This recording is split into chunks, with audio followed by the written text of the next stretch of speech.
ഈ വീഡിയോയിൽ വളരെ ഇമ്പോർട്ടൻ്റ് ആയിട്ടുള്ള വിഷയങ്ങളാണ്. മിഡിൽ ഈസ്റ്റ് മേഖലയിൽ നിർണായകമായിട്ടുള്ള ഡെവലപ്മെൻറ്റുകളാണ് നടക്കുന്നത്. അതിലൊന്ന് സൗദി അറേബ്യയ്ക്കുള്ളിൽ ഹൂത്തികളുടെ ആക്രമണം, 2 ജെറുസലേമുമായിട്ട് ബന്ധപ്പെട്ട് ഖുദ്സ്, ജെറുസലേം, ടെമ്പിൾ മൗണ്ട്, അൽ അക്സ മോസ്ക്, ഇതുമായിട്ട് ബന്ധപ്പെട്ട് ഒരു മീറ്റിംഗ് ജോർദാനിൽ വെച്ചിട്ടൊരു മീറ്റിംഗ് നടന്നിട്ടുണ്ട്. അറബ് ലീഗ് മീറ്റിംഗ് ആണ് നടത്തിയത്. പ്രധാനമായിട്ട് തുർക്കി, സൗദി അറേബ്യ, ഈജിപ്റ്റ് ഇത്തരത്തിലുള്ള രാജ്യങ്ങളൊക്കെയാണ് ഇതിനകത്ത് പങ്കെടുത്തത്. അപ്പോൾ അവർ ശരിക്കും ഈ ജെറുസലേമിനേക്കുള്ള കൺസേൺ അതാണ് അവരവിടെ രേഖപ്പെടുത്തിയത്, അതാണ് അവിടെ അവർ പങ്കുവച്ചത്. അറബ് ലീഗിൻ്റെ സെക്രട്ടറി ജനറൽ നബീൽ ഫഹീമിയാണ് ഇതിന് നേതൃത്വം കൊടുത്തത്. വലിയ രീതിയിലുള്ള സ്റ്റേറ്റ്മെൻറ്റുകളൊക്കെ അവർ പുറപ്പെടുവിച്ചിട്ടുണ്ട്. അറബ് കൺട്രീസ് വെറും വാചക കസർത്ത് മാത്രം നടത്തിയാൽ പോരാ, നമ്മൾ ആക്ഷനിൽ ഇറങ്ങണം എന്നാണ് ഇവർ പറഞ്ഞിരിക്കുന്നത്.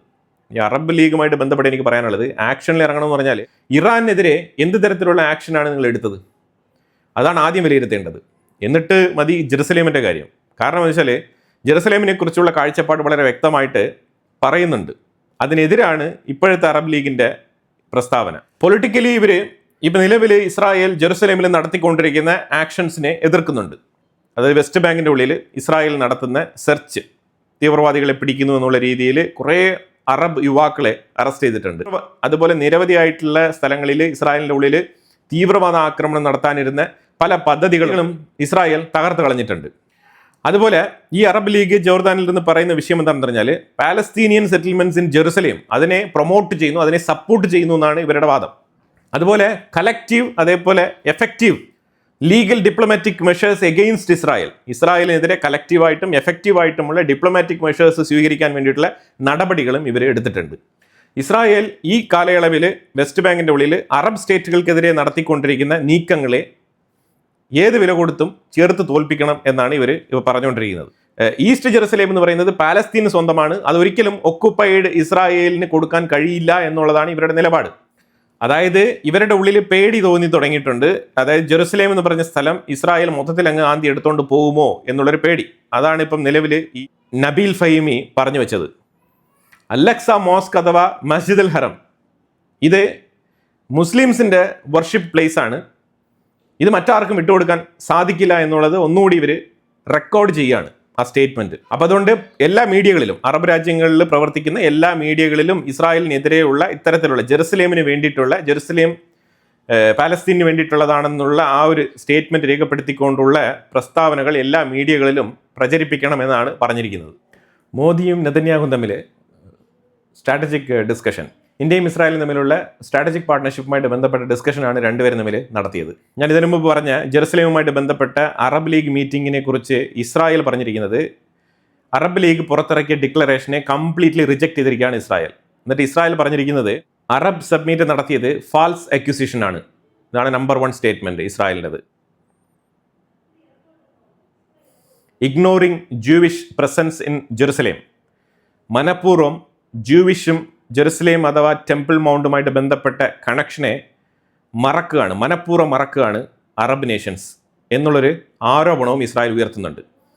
ടെമ്പിൾ മൗണ്ടും ജൂവിഷ് കമ്മ്യൂണിറ്റിയും തമ്മിലുള്ള ബന്ധം ബിയോണ്ട് ഇസ്ലാമിക് ഇൻവേഷൻ എന്നുള്ള രീതിയിൽ ഇസ്രായേൽ ചൂണ്ടിക്കാണിക്കുന്നുണ്ട്. ഇസ്ലാം വരുന്നതിനും ആയിരക്കണക്കിന് വർഷങ്ങൾക്ക് മുന്നേ ജൂവിഷ് കമ്മ്യൂണിറ്റിയും ടെമ്പിൾ മൗണ്ടും തമ്മിൽ ബന്ധമുണ്ട് എന്നാണ് ഇസ്രായേൽ ആവർത്തിച്ച് പറയുന്നത്.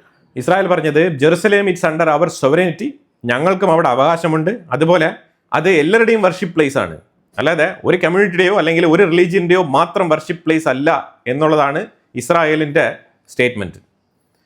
ഇത് കുറച്ചുകൂടെ പ്ലൂറലിസ്റ്റിക് സ്റ്റേറ്റ്മെൻ്റ് ആണ്, വൈബ്രൻ്റ് ആയിട്ടുള്ള സ്റ്റേറ്റ്മെൻ്റ് ആണ്. ഇത് ശരിക്കും കൺസർവേറ്റീവ് ആയിട്ടുള്ളൊരു സ്റ്റേറ്റ്മെൻ്റ് അല്ല.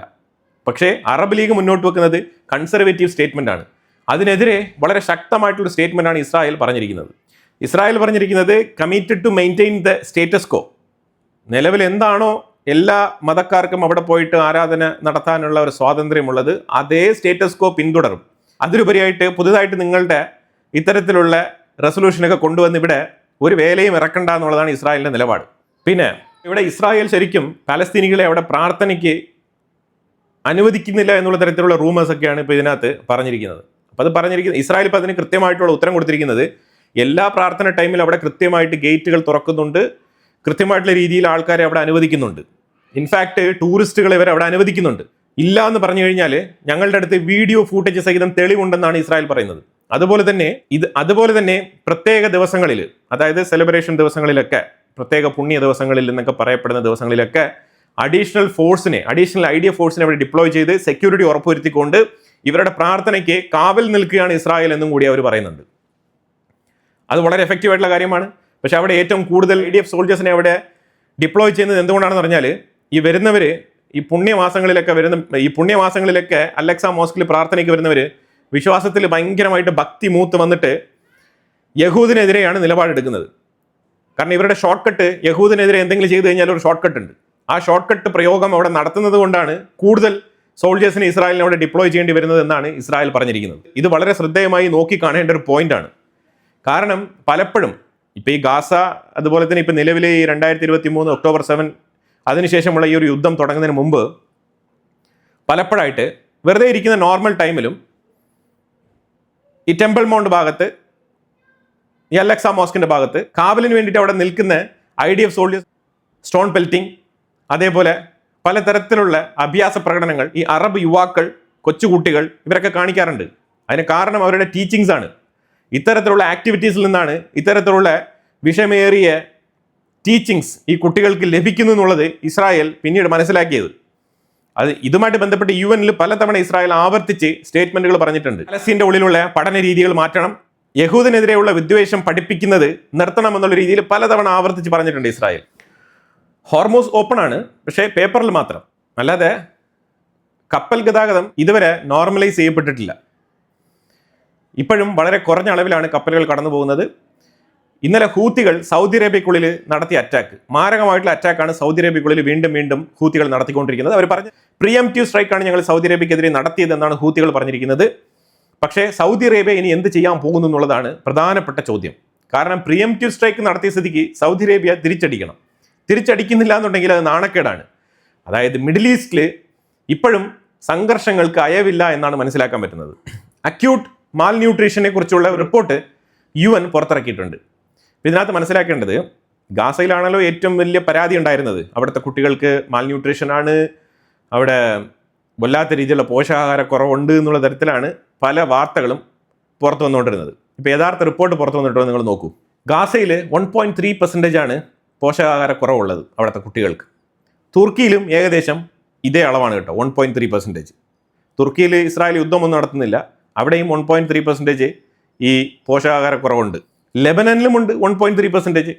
സിറിയയിലോ 12.2%. സിറിയയെക്കുറിച്ച് ആരും മിണ്ടുന്നില്ല, ഗാസയെക്കുറിച്ച് മാത്രമേ മിണ്ടുന്നുള്ളൂ. ജോർദാനിൽ 2.3% പോഷകാഹാരക്കുറവ്. Saudi Arabia 3.9%, Iraq 3.9%,